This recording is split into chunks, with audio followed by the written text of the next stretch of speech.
मैं पीसी मोदी उपराष्ट्रपति निर्वाचन 2025 के निर्वाचन अधिकारी एतद द्वारा घोषित करता हूं कि श्री सीपी राधाकृष्णन भारत के उपराष्ट्रपति के पद पर विधिवत निर्वाचित हुए हैं।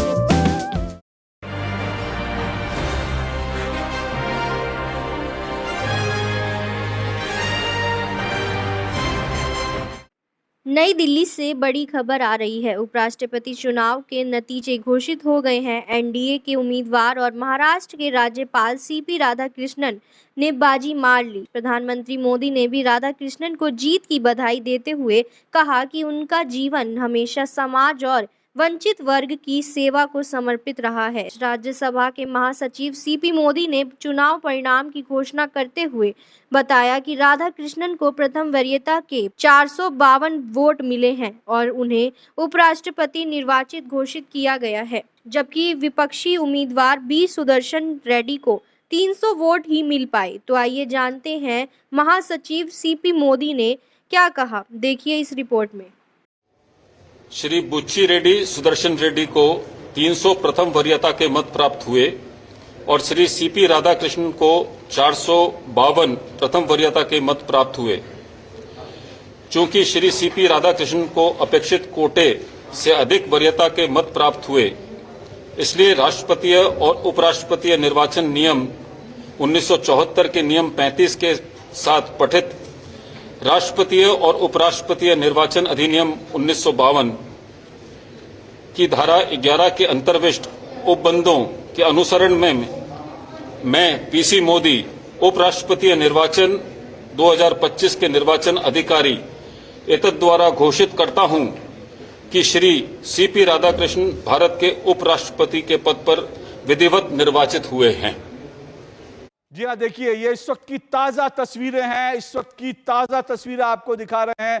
प्रधानमंत्री नरेंद्र मोदी सीपी राधाकृष्णन को बधाई देते हुए उनको बधाई दे रहे हैं, शुभकामनाएं दे रहे हैं आज की जीत के। जेपी नड्डा बीजेपी के राष्ट्रीय अध्यक्ष प्रधानमंत्री नरेंद्र मोदी के साथ हैं। ये बड़ी खबर है। आप किरण रिजिजू को देख रहे हैं। पूरा एनडीए गठबंधन जो है इन चुनावों में एकजुट था और एकजुटता का परिणाम सामने आया। सीपी राधाकृष्णन भारत के नए उपराष्ट्रपति। तो जो है नए उपराष्ट्रपति को शुभकामनाएं देने प्रधानमंत्री नरेंद्र मोदी गए और उन्होंने फूलों का गुलदस्ता दिया और फूलों का गुलदस्ता देकर नए उपराष्ट्रपति का उन्होंने शुभकामनाएं दी, बधाई दी। एक नई जिम्मेदारी सीपी राधाकृष्णन को, महाराष्ट्र के गवर्नर थे, झारखंड के गवर्नर रह चुके हैं, तमिलनाडु से वो आते हैं और अब उनके जिम्मे एक नई जिम्मेदारी है। भारत के उपराष्ट्रपति की राज्यसभा को चलाने की जिम्मेदारी है सीपी राधाकृष्णन पर और एनडीए के लिए एक प्राउड मोमेंट, एक गर्व का पल, गर्व का क्षण है ये एनडीए के लिए। प्रधानमंत्री नरेंद्र मोदी शुभकामनाएं देने सीपी राधाकृष्णन के पास गए और उन्हें शुभकामनाएं दी। कुल मिलाकर 15 वोटों की सेंध लगी। बड़ी जीत है सीपी राधाकृष्णन की। और लगातार कुछ लोग ये विश्लेषण कर रहे थे कि जो है तेलुगु देशम, तेलुगु बिड्डा के नाम पर, तेलुगु प्राइड के नाम पर जो है बी सुदर्शन रेड्डी को वोट कर सकती है, लेकिन उल्टा हुआ। बल्कि ये कह सकते हैं कि कई सांसदों ने, 15 कम से कम सांसदों ने जो विपक्षी खेमे के थे, उन्होंने सीपी राधाकृष्णन के लिए वोट दिया। और प्रधानमंत्री नरेंद्र मोदी ने पहले ही सीपी राधाकृष्णन के लिए कहा था कि वो एक योग्य व्यक्ति हैं और वो इस पद के बिल्कुल योग्य हैं। तो इसलिए जो है आप देख रहे हैं, आप प्रधानमंत्री नरेंद्र मोदी उनको शुभकामनाएं देने के लिए पहुंचे हैं। और जब प्रधानमंत्री नरेंद्र मोदी की तरफ से, एनडीए की तरफ से जब सीपी राधाकृष्णन का नाम तय किया गया था, तो ये भी एक चौंकाने वाला फैसला था, बहुत चौंकाने वाला फैसला था। बहुत से राजनीतिक विश्लेषक ये कह रहे हैं कि बीजेपी की नजर दक्षिण की राजनीति पर है, तमिलनाडु पर है, लेकिन प्रधानमंत्री नरेंद्र मोदी और साथ साथ उनकी टीम के जो फैसले होते हैं वो शायद क्षेत्रवाद से ऊपर उठकर होते हैं और सीपी राधाकृष्णन को कई अन्य कारणों से चुना गया, इसको लेकर कई बार बीजेपी की तरफ से बताया गया और बीजेपी ने इसे नक्सलवाद बनाम राष्ट्रवाद की लड़ाई कहा कि सीपी राधाकृष्णन राष्ट्रवाद के प्रतीक हैं, जबकि नक्सलवाद के प्रतीक उन्होंने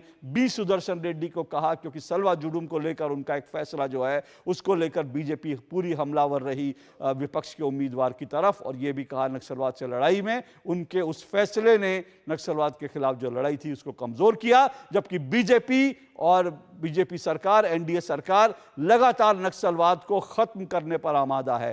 तो ये इस तरह से इस लड़ाई को एक दिलचस्प रूप देने की कोशिश दोनों तरफ से हुई और ये लड़ाई दिलचस्प हुई भी। आज सुबह से वोटिंग हो रही थी, सुबह से लगभग 5 बजे तक वोटिंग होती रही।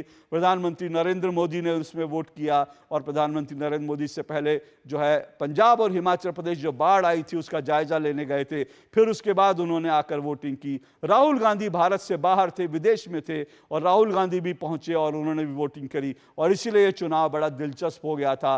लगातार दोनों तरफ से कोशिश थी कि इस चुनाव को दिलचस्प बनाए। इस वीडियो पर आपकी क्या राय है, कमेंट बॉक्स में हमें ज़रूर बताएं। ऐसे ही ताज़ा अपडेट पाने के लिए हमारे चैनल नजफगढ़ मेट्रो न्यूज़ को सब्सक्राइब करें। नजफगढ़ मेट्रो न्यूज़ से उमा सक्सेना की ब्यूरो रिपोर्ट। बाकी खबरों को जानने के लिए हमारे चैनल नजफगढ़ मेट्रो न्यूज़ को सब्सक्राइब कर लें।